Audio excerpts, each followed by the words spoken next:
Posso editar para você aqui. E Amém. fica à vontade. Queremos ouvir o Senhor através de você. Amém, amado. É muito bom estar com vocês também. Neste momento eu estava ouvindo o João ministrando, e me veio aqueles momentos saudosistas. Eu lembrei quando eu conheci o trabalho, né, quando a gente teve uma proximidade maior do trabalho em Campinas, quando ainda eu, João, Ademir, a gente revezava para ir, de vez em quando, pregar em Campinas, e me veio, assim, aquele momento saudosista de lembrar como Deus foi misericordioso para conosco. Como Deus é bom, né? Às vezes a gente tenta fazer, ou tentar ligar, fazer uma ligação, uma aliança humana, e nem sempre a gente é bem sucedido nas coisas que a gente faz. Mas quando Deus faz uma aliança com a gente, e faz uma aliança entre nós, Ele tem o controle de todas as coisas. Eu louvo a Deus pela vida dos irmãos, eu sei que algumas pessoas novas chegaram à congregação, mas a história que Deus escreveu, que está escrevendo, jamais será apagada, né? De lembrar daqueles momentos, lembrar o tempo, como nós desfrutamos de comunhão, como o Espírito Santo foi presente, como muitas coisas que a gente não tinha compreensão, não tinha revelação, e o Espírito Santo foi nos agraciando, como o João falou, pela sua própria graça, pelo seu próprio poder, foi trabalhando nas nossas vidas, e graças a Deus nós estamos aqui hoje. Sabemos que muitas das coisas que nos aconteceram, algumas não cooperaram para o bem de todas as coisas, algumas, né, foi maravilhosas, e a gente tem que se alegrar nas coisas que Deus fez. Eu louvo a Deus por esse momento de estar com os irmãos, de rever os irmãos, de lembrar desse tempo em que nós estávamos juntos, talvez, né, um pouco antes ainda ali, quando nós batizamos aquele grupo, daquelas 40 pessoas ali. Eu lembro quantas coisas Deus fez nesse trajeto. E é bom poder estar aqui depois de tantos anos, né, estar aqui, relembrando e continuando, sabendo que Deus não parou. Deus não parou. Ele continua com toda a expectativa em nós, confiando em nós, sabendo que nós vamos estar fazendo aquilo para o qual Ele nos chamou, no qual Ele nos ensinou. Eu louvo a Deus pela vida de vocês, e é muito bom poder estar aqui. Chico tem sido um companheiro, né, um companheiro, amigo, onde a gente tem aprendido junto, e isso me alegra, né? Alegra poder estar junto com vocês, e sabendo de onde vocês têm recebido a palavra do Senhor, de como Deus tem atuado através da vida de vocês. Amém? Vou falar muito, não, senão eu vou chorar aqui. Mas, assim, que Deus colocou no meu coração para repartir com os irmãos nessa noite, diante de toda essa situação que nós estamos vivendo. Nós estamos vivendo um momento muito difícil, um momento muito complicado, que nós não imaginávamos passar por isso. Que a gente imaginava outras coisas, né? Principalmente quando nós ouvimos falar que aproxima a volta de Jesus, Jesus está próximo, e a gente fica naquela expectativa, né, da volta de Jesus, das coisas acontecendo, e muitas vezes a gente não imagina que a gente possa passar por tantas situações adversas como nós estamos passando. Mas a situação adversa, as crises que nós enfrentamos, ela, de uma certa maneira, ela nos ajuda a compreender e a entender as coisas do reino. E nós estamos vivendo um momento em que me parece, na interpretação minha aqui, me parece que nós não estávamos tão espiritualmente firmados da maneira como Deus espera. Eu penso que essa pandemia, Deus está querendo nos corrigir em algumas coisas. Parece que Deus diz assim, está usando a pandemia para nos mostrar, até aqui, eu louvo a Deus pela vida de vocês. Mas ainda tem muitas coisas que vocês precisam entender, precisam compreender, precisam, né, perseverar, principalmente nesse tempo que antecede a volta de Jesus. Nós estamos próximos. Jesus vai voltar. E a obra precisa continuar. E eu penso que, quando eu falo igreja, não só a igreja, nós como congregação, Campinas, Valinhos, mas a igreja no geral, a igreja precisa, de fato, tomar alguns rumos diferentes. A igreja precisa voltar ao princípio. A igreja precisa voltar ao discipulado. A igreja precisa voltar às verdades pregadas, né? A proclamação do evangelho de renúncia, da cruz. Parece que hoje nós não ouvimos mais isso. Parece que eu não preciso mais fazer nada. É só aceitar Jesus e eu serei salvo. E, na verdade, não é só isso. Jesus não é só Salvador. Ele é Senhor das nossas vidas.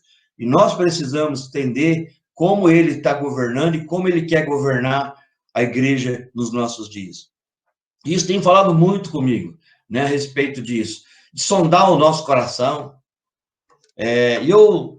Um tema que tem falado muito no meu coração, que eu gostaria de compartilhar, é um tema intencionalidade e conduta. Quais são as nossas intenções? Como nós estamos vivendo hoje? Quais são os nossos planos? Quais são os nossos projetos nos nossos dias? Quais são as nossas expectativas, né, em relação das coisas que nós ouvimos e vimos durante todo esse tempo, né? Como está o meu coração em relação a isso? A minha sensibilidade, aquilo que Jesus tem pregado, aquilo que Jesus falou, nos ensinou. Claro que, se a gente pegar o nosso modelo, Jesus é o nosso modelo, é o nosso exemplo a ser seguido. O padrão de Jesus é um padrão muito alto para nós. A gente imagina como que eu vou seguir Jesus, como que eu vou fazer as coisas que Jesus fazia. Mas ele mesmo fez isso. Ele nos deu autoridade. A palavra do Senhor diz que toda autoridade foi dada a ele, e ele deu essa autoridade para nós, para que nós também pudéssemos viver essa intencionalidade. Uma vida com intenção, com projeto. As coisas, a maneira como o mundo anda hoje, de uma certa maneira, acaba tirando o nosso tempo. As necessidades, as coisas que eu preciso fazer, parece que eu tenho que correr atrás de tantas coisas, parece que eu preciso fazer isso. Alguns irmãos, né, que estão nas empresas, as empresas, de uma certa maneira, ela pressiona o funcionário, ela quer tirar o máximo do funcionário e acaba tirando tempo, acaba tirando, né, até mesmo fisicamente, acaba se cansando. Isso, de uma certa maneira, afeta a nossa vida. E, de uma certa maneira, nós não conseguimos fazer os nossos planos de acordo com os planos do Senhor. E Jesus, como nosso modelo, ele é o modelo a ser seguido em todas essas áreas. Jesus foi muito fiel ao que o Pai havia ensinado ele, né? Um exemplo muito prático, Jesus, quando foi separar os 12, chamar os 12 discípulos, Jesus passou a noite inteira orando, passou a noite inteira falando com Deus, antes de tomar qualquer decisão. Por mais que Jesus era homem, mas ele era Deus, mas ele, diante daquilo que o Pai o havia mandado, ele buscou o Pai, ele se rendeu, ele orou, ele buscou uma sensibilidade para entender quem, de fato, ele iria escolher. Então, a gente vê, assim, a intenção do coração dele nisso, né? Ele não só escolheu 12 homens, mas ele, olhando para aqueles homens, ele tinha intenção, ele sabia o que aqueles homens representavam diante do que ele estava propondo, diante do que ele veio fazer. Ele veio para preparar homens para que esses homens pudessem continuar a fazer o que ele veio fazer. Então, ele não fez isso por acaso, mas ele fez isso com uma intenção. Ele era muito intenso nisso, né? Jesus tinha essa capacidade que talvez, né, ainda nos falta ainda essa sensibilidade, mas nós não podemos viver sem isso. Nós precisamos buscar o Senhor de uma maneira que também a gente seja intenso nas coisas que nós precisamos fazer. E nossa conduta, uma intencionalidade com conduta. Estava pensando, Jesus foi ali até aquela mulher samaritana, mas ele não foi até o poço, por acaso. Ele foi até o poço com intenção. Qual era a intenção dele? De estar naquele horário ali para encontrar com aquela mulher, que aquela mulher estaria ali naquele horário, e ele falou com aquela mulher, e através da compreensão, do entendimento daquela mulher, muitas pessoas foram alcançadas pelo Senhor. Aquela mulher saiu dali pregando o evangelho, falando do evangelho para as pessoas, anunciando quem era Jesus. Então era algo assim muito prático. Eu penso que isso tem nos faltado. Parece que em nossos projetos, em nossos planos, falta essa intenção de fazer as coisas para o qual nós somos chamados. Claro que se a gente olhar para nós somos incapazes. Jesus diz assim, que ele enviou os discípulos para ir colocar as mãos sobre os enfermos, para os enfermos serem curados. Se nós olharmos para a nossa capacidade humana, nós não vamos fazer isso, nós não temos intenção. Como que nós vamos impor as mãos para as pessoas serem curadas? Mas ele mandou a gente, mandou os discípulos fazerem isso. Ele mandou os discípulos irem e proclamarem e anunciarem o reino de Deus, né? Interessante que os discípulos perguntou para ele, Senhor, mas onde está o reino que nós vamos anunciar? Se alguém perguntar, né, onde está o reino? O que você vai dizer? Jesus falou assim, o reino de Deus está dentro de vocês. Então vocês vão e anunciam o reino. Quer dizer, como é que esse reino chegou ao coração dos discípulos, no íntimo dos discípulos? Quando eles conheceram Jesus. Quando nós conhecemos Jesus, o reino chegou dentro de nós. O reino de Deus foi estabelecido na minha vida, na sua vida. Então nós temos o reino de Deus. Significa o quê? Que a minha vida agora faz parte do reino. Por isso que Jesus ali, em Mateus 6,33, ele diz assim, buscai, pois, primeiro o reino de Deus, e todas as outras coisas serão acrescentadas. Buscar primeiro o reino de Deus e a sua justiça, e todas as coisas serão acrescentadas. Por que buscar o reino daqui para frente? Porque o reino já estava estabelecido dentro de cada um dos discípulos. Como o reino está estabelecido dentro de mim, dentro de você, na vida dos nossos filhos, aqueles que se entregaram totalmente a Jesus, o reino de Deus chegou até nós, está dentro de mim. Eu preciso, isso é coisas que a gente tem que se alegrar com isso. O reino chegou. Eu não preciso mais viver de qualquer maneira. Não, eu tenho algo que me satisfaça, que o reino de Deus que está dentro de mim, eu tenho prazer nessas coisas, eu encontro alegria nessas coisas. Hoje nós estamos vendo como o mundo está caminhando, né? Por que nós conseguimos fazer uma interpretação do mundo, das coisas desse mundo e das coisas do reino? Porque nós temos o reino, porque se eu não tivesse o reino, eu não conseguiria fazer uma interpretação. Então nós estamos vendo, por exemplo, a maneira como os políticos estão governando, os governantes estão governando. Nós estamos vendo que eles estão fazendo tudo errado. O coração deles está errado. Por quê? Porque nós temos o reino. Nós conhecemos o reino. Então nós conseguimos fazer essa interpretação. Mas precisamos entender que viver no reino é mais do que simplesmente estar dentro dele. É praticar. Eu acho interessante quando Jesus está ali, logo depois de pregar o evangelho para a mulher samaritana, é interessante que os discípulos perguntou, logo depois o discípulo perguntou para ele, em João 4,31, né? Ele fala assim, nesse inteirinho os discípulos lhe rogavam, dizendo, mestre, come. Mas ele disse, uma comida tenho para comer que vós não conheceis. Diziam então os discípulos uns aos outros, ter-lhe-ia, porventura, alguém trazido o que comer? Então Jesus disse, a minha comida consiste em fazer a vontade daquele que me enviou, a realizar a sua obra. Não dizeis vós que ainda há 4 meses até a ceifa? Eu, porém, vos digo, erguei os vossos olhos, pois os campos já branqueiam para a ceifa. O ceifeiro recebe desde já recompensa e entesoura o seu fruto para a vida eterna.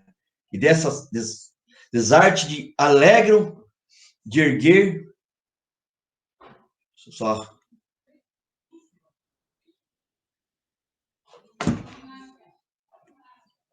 Então, o que Jesus estava querendo dizer?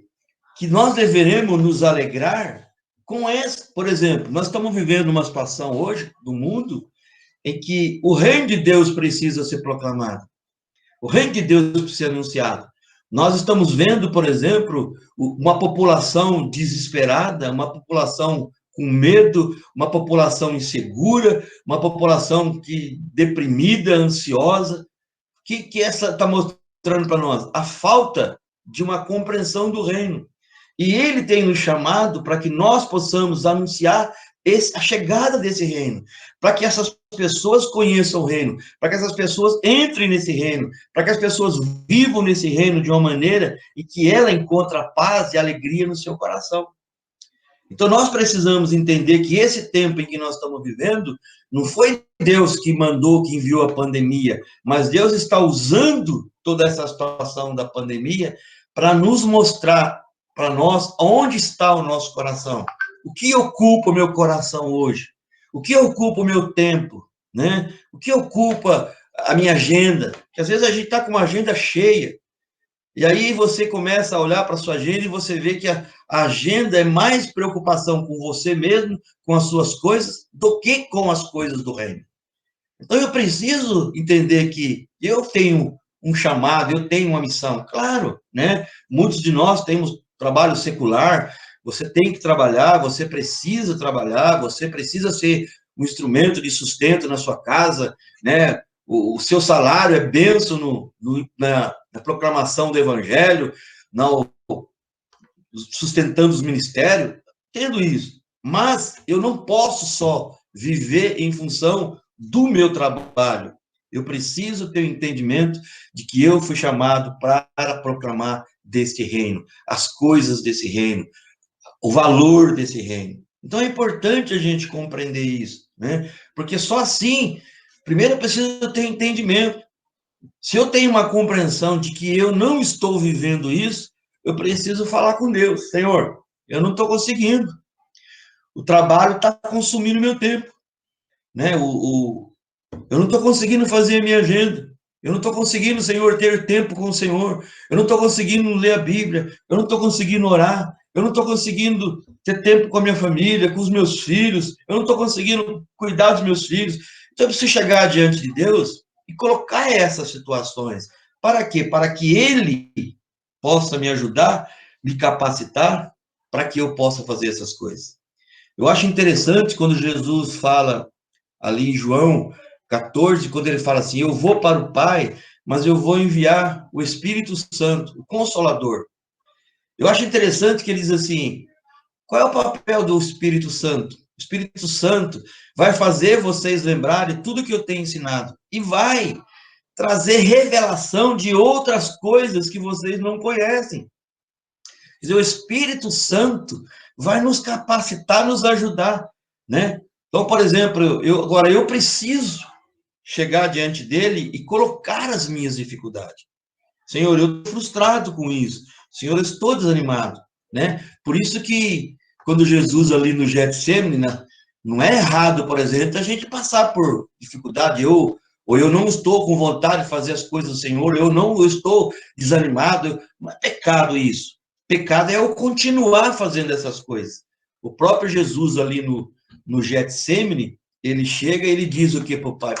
A vontade dele não era para ir para a cruz, mas ele diz, Pai, que seja feita a tua vontade, não a minha vontade. Senhor, a minha vontade não é de orar, a minha vontade não é de ler a Bíblia, eu não estou conseguindo ler a Bíblia, eu não estou conseguindo orar, a minha vontade não é de fazer visita, a minha vontade não é de ter comunhão com os irmãos, nesse momento eu não estou à vontade, mas eu sei que essa é a tua vontade, vai fazer bem para mim, ter comunhão com os irmãos vai fazer bem para mim, ler a palavra vai me trazer compreensão, vai me trazer entendimento, eu vou conseguir compreender, né, o teu propósito para a minha vida. Quando eu estou orando, né, eu vou estar sendo capacitado, eu estou me esvaziando de mim mesmo, da minha incapacidade, para que a capacitação do Senhor venha sobre a minha vida, para que eu possa ter essa mesma intenção que estava no coração de Jesus quando ele nos ensinou.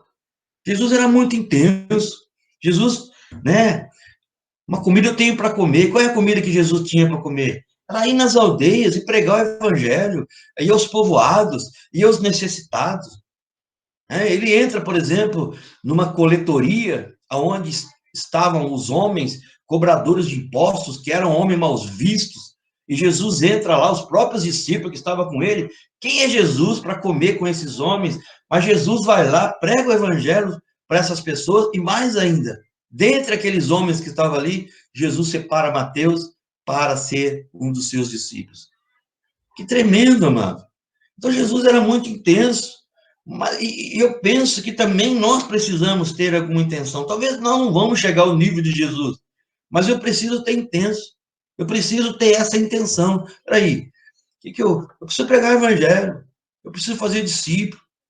Eu estou aqui, estou morando nessa rua, nessa casa já há tanto tempo. Eu nunca tive oportunidade de falar do evangelho para o meu vizinho. Como que eu vou fazer isso? Precisa haver uma intenção. Então, eu vou convidar essa pessoa para estar na minha casa. Eu vou convidar a minha vizinha para tomar um café. Eu vou convidar os meus vizinhos para vir um jantar um dia em casa, com intenção. Intenção do quê? De que eles conheçam Jesus como eu tenho conhecido. Eu vou convidar alguém que trabalha comigo na empresa para estar na minha casa, para conhecer a minha família. Eu quero que os meus filhos tragam os amigos deles para dentro da minha casa, para que eles conheçam a Jesus. Fazer as coisas com intenção, né? Eu preciso, porque se eu tenho intenção, eu vou orar e Deus vai abrir as portas para que isso aconteça. Se eu não tenho intenção nenhuma, como que o Espírito Santo vai agir? Como que o Espírito Santo vai mover as situações, né, para que isso aconteça, se não há intenção no meu coração, se não há desejo no meu coração? Eu posso, né, temos a Bia aqui, né? A Bia é uma médica, a Bia pode ter a maior intenção de ser uma médica bem-sucedida, mas se ela não tiver sensível ao Espírito Santo ali, ela pode simplesmente ser uma boa profissional. Mas a partir do momento que ela está ali, sensível ao Espírito Santo, com uma boa intenção de testemunhar, o próprio Espírito cria uma situação ali no consultório, no hospital, na clínica, para que a Bia seja esse instrumento do Senhor.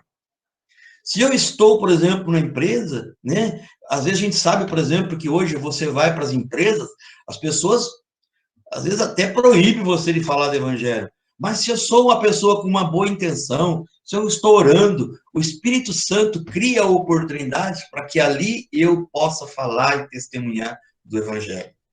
Amado, nós estamos chegando num tempo em que tem muitas pessoas desesperadas, e Deus não está contente com isso. Deus não está contente com o desespero dessas pessoas, da ansiedade das pessoas. A gente sabe, por exemplo, que quando Jesus morreu naquela cruz, ele morreu por nós, graças a Deus que nós conseguimos entender isso e estamos aqui. Mas tem pessoas que ainda não entenderam, e que ele nos chamou para que nós possamos ser testemunho, para que essas pessoas conheçam a Jesus. Porque isso vai passar. Se nós não tentarmos entender o que estamos vivendo hoje, o que Deus está falando, né? Se eu não me... Ou até mesmo começar, Senhor, me ajuda a entender essas coisas. Eu tenho orado, Senhor, me ajuda a entender essas coisas, porque é muita, muita dor.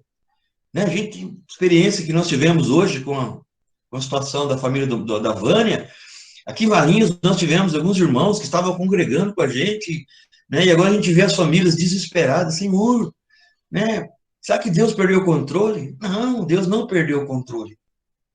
Deus está querendo ensinar para nós, amado, de uma maneira que a gente faça o nosso papel para o qual nós somos chamados. Eu e você temos uma missão. Eu e a minha casa temos uma missão. Você e a sua família têm uma missão. E nós não podemos desistir, né? Nós estávamos orando hoje por um casal que consagrou seu filho hoje no nosso culto de manhã. E eu estava dizendo que se tem um dos maiores ministérios que Deus nos deu a nós como pais, é gerarem filhos para o Senhor. Como é bom poder gerar filho para o Senhor. Não é fácil. Filhos dão trabalho. Por que dão trabalho? Porque você precisa ensinar, porque você precisa tempo, porque você precisa cuidar. Não é simplesmente você colocar o filho no mundo só e agora ele é do Senhor, eu sou convertido, meus filhos também vão ser tudo cristão. Não, precisa ensinar, precisa cuidar, mas é a coisa mais abençoada que tem, você poder cuidar dos seus filhos e preparar os seus filhos, não para nós. A palavra do Senhor diz que os filhos são herança do Senhor, é dele. Mas o Senhor nos incumbiu para fazermos isso. E nós precisamos entender que nós não podemos desanimar disso. Não posso desistir. Hoje eu estou aqui em casa, né? Estou aqui no quarto ministrando, e está todo mundo aqui em casa. A Ana casou agora também, agora veio de diminuir, aumentou mais ainda, né? Porque estão todos aqui e ainda trouxeram mais gente para cá ainda. Então, aquele movimento. Mas aí eu fiquei pensando assim, mas não é para isso que Deus nos deu família? Para a gente estar junto, para a gente orar junto, para a gente falar das coisas do reino, para a gente se alegrar junto. Essa é a alegria do coração do Senhor. E nós precisamos aprender a desfrutar disso. A nossa missão, estava pensando esse dia, eu falei assim, quando a gente fala de missão, dá a impressão assim que é um negócio pesado. Nossa, nós temos uma missão dura. Alguns até falam isso, né? Nossa, que missão dura que nós temos. Mas não é uma missão dura. A missão que Deus nos deu é algo tão prazeroso, tão alegre, tão gostoso. Eu não sei se você já experimentou a alegria de poder falar do evangelho para alguma pessoa. Gente, é a coisa mais alegre que tem. Você volta para casa transbordando de alegria porque você falou do evangelho, porque você anunciou o evangelho, porque você lembrou de textos que você nem lembrava e de repente você começou a compartilhar. Sabe, é essa alegria que nós precisamos experimentar nos nossos dias. O prazer, a alegria de viver o reino em nossa missão do nosso dia a dia. Nós precisamos. Então, nós precisamos entender. Claro, como eu falei, Jesus era muito intenso, mas ele nos deixou grandes ensinamentos. Grandes ensinamentos. E nós precisamos estar olhando para ele. O nosso foco. Onde você está focado?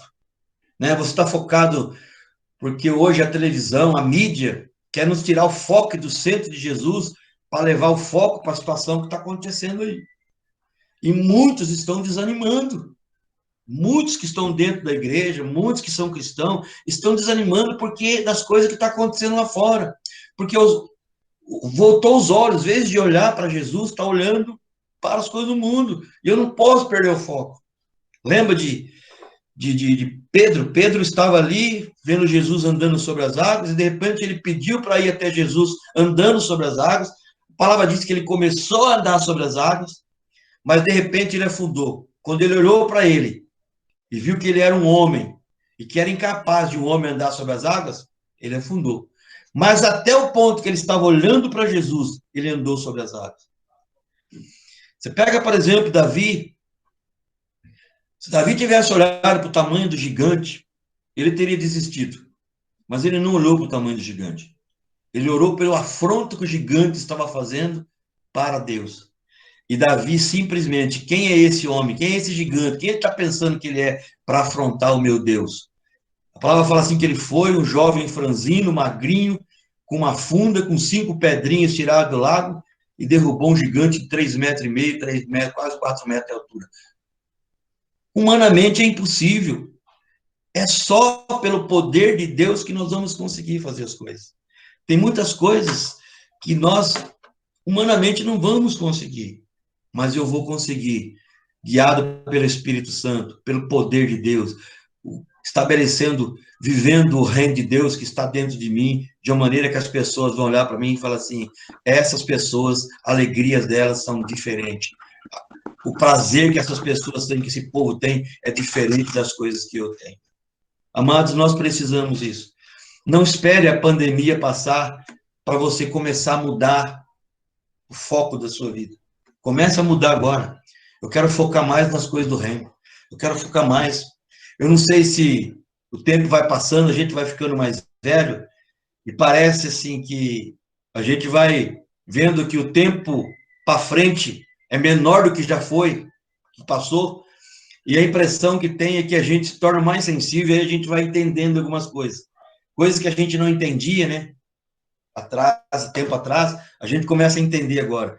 Então, nós precisamos compreender isso. Eu preciso. O que precisa mudar na minha vida? O que se precisa mudar na minha casa? meu relacionamento com a minha esposa, com meus filhos, o relacionamento com as pessoas que estão perto de mim. Será que Deus não colocou essas pessoas perto de mim para mim poder testemunhar e falar do evangelho para elas? Cuidado, guarda seu coração da profissão, do dinheiro, das coisas prazerosas, porque tudo isso passa. Tudo isso passa, tudo isso fica. Tudo isso não vai ter valor nenhum quando Jesus voltar. O que vai ter valor vai ser a vida que eu vivi no Senhor. A maneira como eu vivi para Ele. A maneira como eu me esforcei. A maneira como eu dediquei. Como eu perseverei. É esse que precisa estar dentro do nosso coração. Não espere a pandemia passar. Talvez hoje nós estamos sentindo tanta falta. Eu estava dizendo para os irmãos, né? A gente está sentindo tanta falta da comunhão, dos nossos cultos. Mas teve vários momentos que nem nós mesmos valorizamos tanto o nosso culto, a comunhão, como nós estamos sentindo necessidade hoje. Não vamos esperar voltar para valorizar, vamos começar a valorizar agora. Ligue, está sabendo de alguma coisa para o irmão? Liga para o irmão, fala com ele. Está com saudade do irmão? Liga para ele. Faz um vídeo, né? Hoje temos tanta facilidade para fazer isso. Não espere voltar, não. Vou esperar voltar o culto para mim, não. Eu vou fazer, eu vou começar a dar os meus passos, eu vou começar a orar. Senhor, eu quero os meus vizinhos aqui, eu não estou aqui por acaso, eu quero ganhar os meus vizinhos. Às vezes ali de frente com a porta do seu apartamento, tem uma família ali que talvez nesse momento estão desesperadas, ansiosas, né?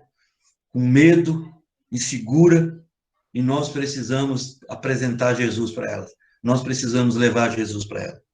Eu gostaria, assim, de deixar essa palavra, sabe assim, viva com intencionalidade, sabe assim, viva com intenção, faça desejo, sabe assim, traga propósito ao seu coração. Esse ano eu quero fazer isso, esse ano eu quero servir o Senhor, esse ano eu quero evangelizar, esse ano eu quero ganhar, Senhor, me dá uma alma, eu quero ganhar uma alma, eu quero ganhar alguém, eu quero, lá no meu emprego, Senhor, tem tanta gente que não conhece, Senhor, me dá sabedoria para mim ser sal e luz naquele lugar.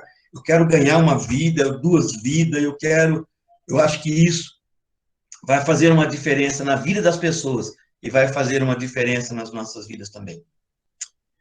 Amém, amados? Que o Senhor abençoe, que o Espírito Santo derrame abundante graça sobre a vida de vocês. Como nós cantamos hoje.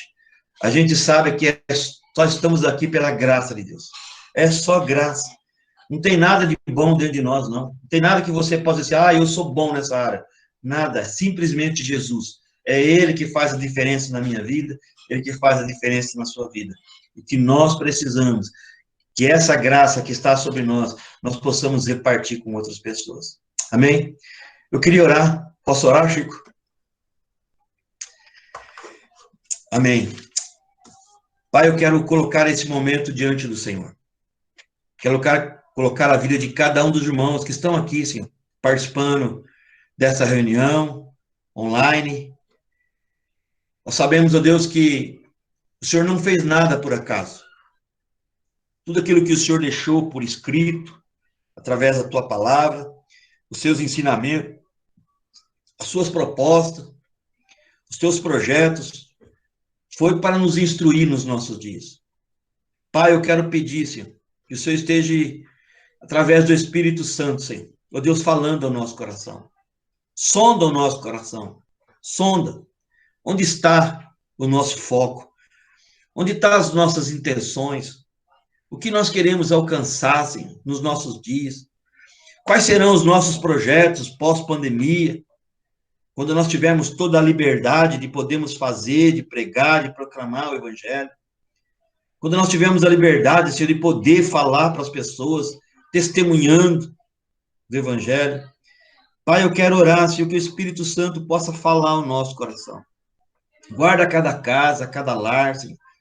Deus, protege os irmãos. Oramos, ó Deus, pelas profissões. Sabemos, ó Deus, que cada profissão, Pai, foi conduzida pelo Senhor. Profissões, Pai, ó Deus, que aonde as pessoas estão, aonde o Evangelho possa ser pregado, nas empresas, nos bancos, Senhor, nos lugares tão diversos, Senhor. Pai, eu oro para que o Espírito Santo esteja nos capacitando nesse tempo, Pai. Que nós possamos, ó Deus, como a tua palavra diz, que nós possamos ser como fonte. Que as pessoas que estiverem perto de nós, Pai, não morram de sede. Pelo contrário, que ela possa olhar em nós e ver em nós fonte de água a jorrar, fonte que gera vida, fonte que gera transformação. Que nós possamos, no ambiente onde nós estamos, ver a transformação, Senhor, a mudança, por causa da presença do Senhor em nós. Pai, eu oro, eu peço a bênção do Senhor sobre a vida de cada um dos irmãos, cada família, por essa congregação. Quero orar pela vida do Chico, a Dani, pastores Alício, pelos irmãos que são líderes, Senhor. Deus, fala o coração deles nesse tempo. Ó Deus, ajude, Senhor Deus, a compreender e a entender qual é o propósito do Senhor nesse tempo. Pai, eu oro e eu peço a Deus em nome de Jesus, Senhor. Em nome de Jesus. Amém? Deus abençoe.